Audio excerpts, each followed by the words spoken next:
Okay. Next up is Teresa Mae. Teresa is a professional dancer and was a Radio City Music Hall Rockette for 12 years. She has been on the television show Dancing with the Stars, and she was a Vegas showgirl for 5 years.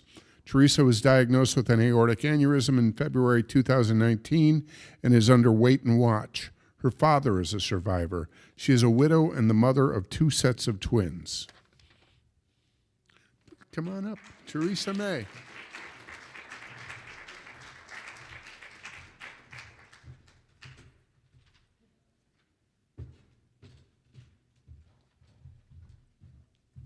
Hi there. Hope you can all hear me. All right. Thank you to Amy and Pete for inviting me to be part of this community. It's an absolute godsend to be involved with all of you. Amy, I think, actually found me on Aortic Hope on Facebook. I just went back while you were speaking and read my 2019 post where I was absolutely blindsided and didn't know what in the world was happening to my life. And Amy reached out, and it's been incredible to have that kind of support. In fact, Amy and Pete just came to my husband's funeral. He just passed away just before Thanksgiving of a widowmaker heart attack unexpectedly at the age of 43. So living a bit of a crazy life right now. So how do I end up here? What's my story? They kind of just filled you in. I was a professional dancer. I grew up in Minnesota, Larkin dancer, straight out of Maplewood, Minnesota. I moved straight out to LA and New York and chased my dreams as a professional dancer. I lived in Las Vegas for 5 years as a showgirl. I did Radio City Rockettes for 12 years. I did 3 different cruise ships. I even was able to get a college degree through the Radio City Rockettes in pre-medicine and biology, which ends up helping me in this moment, in this situation. And I go on to have a year of medical grad school, which helps me even further, because I had heard of Ehlers-Danlos and of aneurysms, but I am exercising one day in my basement, and I've been feeling a little sick. And I just thought to myself, I'm getting a little dizzy on my bike. So maybe I should go into Woodwinds Hospital and get checked out, walk-in clinic, right? At this point, I have retired from my dance career. I've had 2 sets of spontaneous twins, 2.5 years apart, 4 little girls, all surprises. Isn't that amazing? It's incredible. I love it, but it's, surprise after surprise in my life. But I'm trying to stay very healthy. Being a professional dancer, you want to take care of your body. You care about what you eat. Usually non-smokers, we really try to take care of this instrument that we live in, being a dancer, you care very much about your body. So I'm exercising on my bike, trying to take care of myself after my 2nd set of twins. I'm 1 year postpartum. I'm feeling dizzy, and I'm like, I better just go get checked out. Maybe I have pneumonia or something. I have no idea. So I walk into this walk-in clinic in Woodbury, Woodwinds, and the doctor said, let's just do a chest x-ray. Okay, let's do a chest x-ray. I actually told him, I go, you're probably not going to find anything, and I feel stupid for being here. Honestly, I'm like, I'm so sorry I've wasted your time, but okay, let's get a chest x-ray. On the chest x-ray, I'm sitting down with my doctor. He's like, you don't have pneumonia. Your lungs look very clear. He goes, but I think you're going to need a cardiologist. You have a dilation of less than 50%. And I was like, wait, let me pull out a piece of paper and a pen, because wait, what did you just say? I had understood some medical terms, so I'm like, a dilation of less than 50%. What in the world does that mean? Okay. So I wrote that down. At this point, I don't even have a primary care doctor, and he's telling me I'm going to need a cardiologist. So I drive home, and like I said, I'm very blindsided, and I start reaching out on Facebook of what is this thing? And you start doing the Google thing that everybody does, Dr. Google. And, I'm starting to get panicky. So I immediately reach out to a primary care doctor, and I go see him. So, all right, this is actually 3 years ago, 2 days from now. This is February 27, 2019 this happens. I'm almost at my 3-year anniversary here of diagnosis, D-Day. By March 1st, I'm sitting down with my primary care doctor telling him I need to get checked out. And he goes, you're probably okay. I highly doubt that you have anything to worry about. You've been this healthy dancer. You just gave birth to 2 sets of twins, neither of which were C-sections. So you just gave birth to 2 sets of twins in 2.5 years. You've been a dancer your whole life. You're fine. You probably don't even need to really check into it. I'm like, you know what? I'm a little bit of a nag. I have a little inner nag in me, and I'm like, you know what? I need to self-advocate for myself here, and I really feel like I need to go get checked. He's like, okay, let's get you an echo. So I have an echo on March 1st. And wouldn't you know it, on the echo, they see a 4.5 centimeter dilated thoracic aneurysm, ascending, a TAA. And they said, oh, well, it looks like your root is also enlarged at 3.8, and you might have some on your pulmonary artery too. And I'm like, oh my gosh, this is like, okay. So, the doctor, the primary care doctor, is like, wow, I wasn't expecting those results. I was like, yeah, neither was I.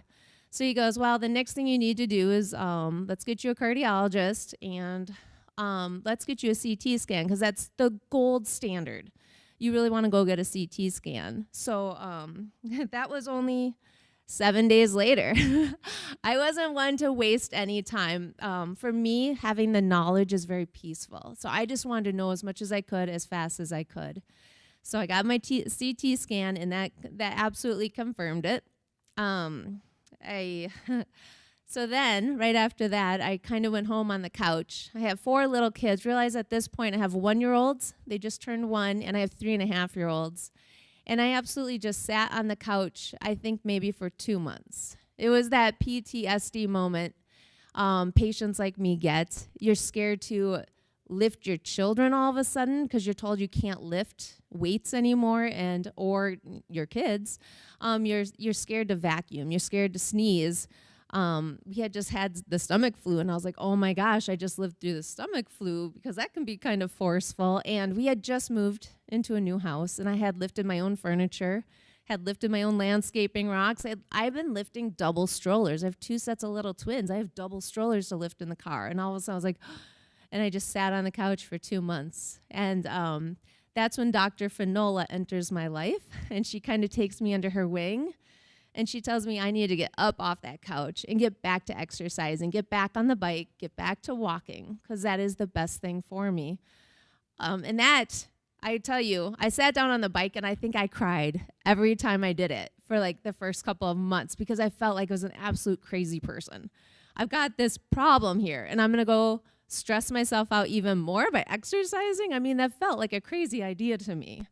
But eventually, it does calm you down. And I learned, I flew down to the John Ritter Foundation in Houston, Texas, and I was part of the exercise aneurysm study. I volunteered to be a part of it because exercise was so important to me, and we didn't know much at that point. So I participated in the exercise study where they had me do bicep curls, and I rode my bike, and we did planks. We did a lot of isometric exercises and wall sits. And I can share with you my data from that exercise study that happened back in 2019. This is June now of 2019. I am a very low blood pressure kind of person. I'm a 90/60 person. But when I did those wall spikes, this isometric exercise, it spiked my blood pressure to 169/111. At that very moment, I knew that I was no longer doing isometric exercises for workouts, and I was going to have to pull back on the high-intensity exercising I've been doing, because it seems like all exercise programs nowadays are high-intensity, the HIIT workouts. So I pulled it back, and that was like the hardest thing I ever had to do. I loved working out. I loved the endurance and the stamina and the runner's high I would get. And that was like my outlet, having 4 little kids at home all day long, and I was a stay-at-home mom, was to work out. So I was suddenly having to pull back on that. And that took a while. But I think that's just part of the process of being in this wait and watch category, is that you just kind of have to process it and get used to it, and eventually it starts to feel okay. It starts to feel better. Dr. Finola is amazing, and she was the one who had me start doing MRIs every 6 months, and now I'm to every year, so I'm doing scans every year. And she does full head-to-toe scans, but I love that because I feel like I'm just being fully cared for and watched. So what else? I just learned that through this diagnosis, I really needed to focus on quality of life.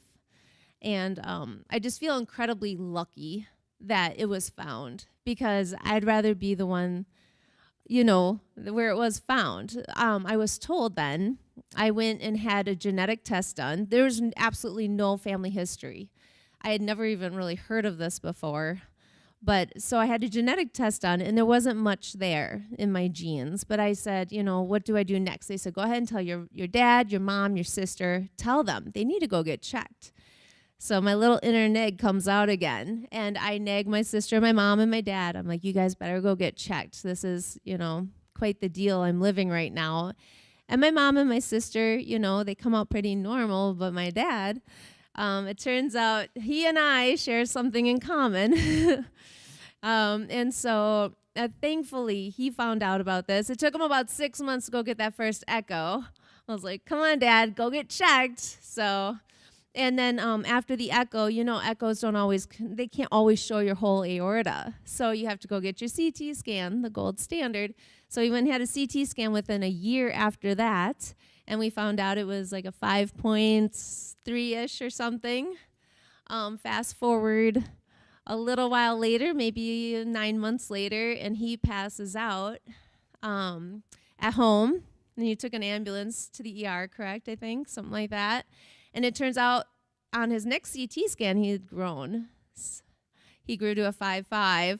So he had open heart surgery just this last year in 2021. And I'm so very thankful for my inner nag bugging him so that he would get checked. And I'm thankful that I found out, even though it felt like the most devastating moment of my entire life. I thought my life was over. It turns out we are actually just starting to live, really. Like, here we are, a part of this amazing community. So I don't know if my dad wants to come up and speak after me about some of his experiences, but I just want to reiterate that, there's vitality in movement, and we all got to get up off the couch and keep moving and keep living and focus on the quality of life and just consider ourselves incredibly lucky to be here. I'm starting to call myself the lottery winner. I mean, like, how many crazy moments have I had in my life in the last couple of years? But it's absolutely true. I just feel like so lucky to be standing here before you. So thank you so very much for listening to me. And so I didn't warm up my kicks, but all right. Does Dad have something to share? Do you have something to share about your open heart surgery?